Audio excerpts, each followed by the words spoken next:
दूसरी खबर पर चलेंगे जो कि इसी खबर के साथ जुड़ी है, क्योंकि एक तरफ मरकज़ी वज़ारत दाखिला सूरत हाल पर नज़र बनाए हुए लेफ्टिनेंट गवर्नर का स्टेटमेंट आ चुका है। शांति की, अमन बनाए रखने की अपील लद्दाख की आवाम से की जा रही है और पुरतशद्दुद झड़पों पर मुसलसल जो है वो बयानात भी आ रहे हैं और तरह तरह की बातें इस पर की जा रही हैं। लेकिन दूसरी तरफ सोनम वांगचुक ने भारतीय जनता पार्टी के उन इल्ज़ामात को मुस्तरद किया है जिसमें उन पर मुमकिन है कि आगे जाकर शायद कार्रवाई हो, और पिछले कुछ दिनों से काफ़ी वो सुर्खियों में है। अगरचे उन्होंने हड़ताल खत्म कर दी है, लेकिन लेह के अंदर जो पुरतशद्दुद झड़पें हुई हैं उसमें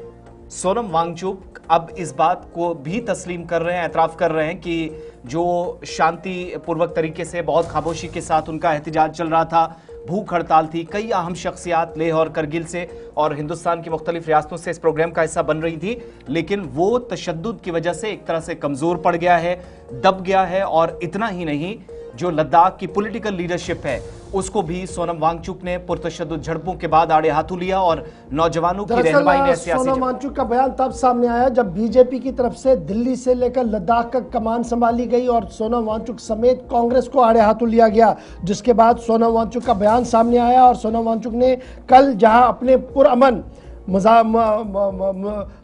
एहतजाज की बात कही थी, लेकिन उसके बाद उन्होंने यह भी साफ कर दिया कि कोई भी पॉलिटिकल पार्टी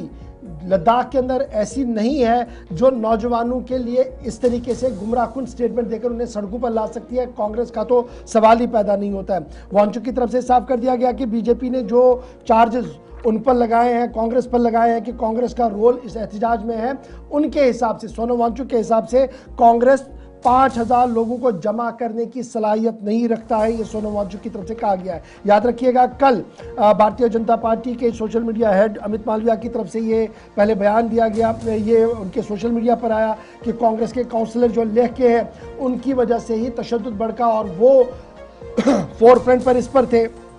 उसके बाद सुमित पात्रा साहब का बयान आया, बाज़ाब्ता प्रेस कॉन्फ्रेंस में उन्होंने कांग्रेस को आड़े हाथों लिया, लेकिन जवाब कांग्रेस लद्दाख की तरफ से नहीं आया, बल्कि सोनम वांगचुक कल दिफा करते हुए अपने एहतजाज को भी और तमाम सियासी जमातों को कॉर्नर करते हुए कहते रहे कि किसी भी सियासी जमात के पास लेह के अंदर इतना असर नहीं है कि वो नौजवानों को बाअसर बनाकर सड़कों पर ला सके। दरअसल ये गुस्सा है, ये वो एहतजाज है जो दबा हुआ था, लेकिन कल सड़कों पर निकला नहीं आना चाहिए था। उसकी वजह से जो लंबा प्रोसेस इनका चल रहा था, भूख हड़ताल का चल रहा था, वो असरअंदाज हुआ है और उसे और कोई रंग लगी है। एक तरफ से ये, और दूसरी तरफ से ये कहा जा रहा है कि जिस तरीके से प्रेस कॉन्फ्रेंस की गई है, ये दरअसल एक सोची समझी साजिश थी कि लद्दाख के अंदर क़याम अमन, जो इस वक्त अमन की बात हो रही थी, जिस तरीके से आगे बढ़ा जा रहा था, उसको डिरेल कैसे किया जाए और तमाम सूरत हाल को कैसे तब्दील किया जाए।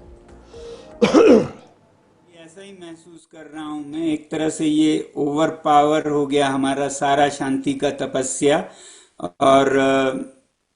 एक ही दिन में वो सब एक तरह से विफल होता लग रहा है। मगर फिर कहता हूं मैं, उनकी जो घुटन है उसे मैं समझ सकता हूं। देखिए, कोई भी किसी को भी भटका नहीं सकता है जब तक कि मसाला पहले ही बना ना हो,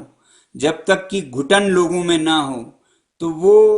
उस चिंगारी का मत पूछिए, उस घुटन का पूछिए जिसके कारण से चिंगारी आग पकड़ती है। तो मुझे नहीं पता कि वो कोई और इसको किसी दिशा में ले जाएं। हालांकि मुझे पता है यहाँ के जो भी पॉलिटिकल पार्टीज हैं बहुत ही कमजोर हैं, बहुत ही, क्या कहूँगा मैं, इनएफिशिएंट हैं, इनकॉम्पिटेंट हैं। किसी में इतना कॉम्पिटेंस नहीं है कि वो युवाओं को दिशा दिखा सकें या गलत दिशा दिखा सकें। तो मैं फिर कह रहा हूँ कि ये कुछ और है जो उनके दिलों में तड़प है, जो घुटन है। जो मारूफ माहिर तालीम और समाजी कारकुन सोनम वांगचुक बात कर रहे थे, और ये रद्द-ए-अमल उस वक्त आया जब दारुल हुकूमत दिल्ली से लद्दाख तक उन पर, कांग्रेस पार्टी पर और एहतजाज में शामिल लोगों पर सवालात उठे।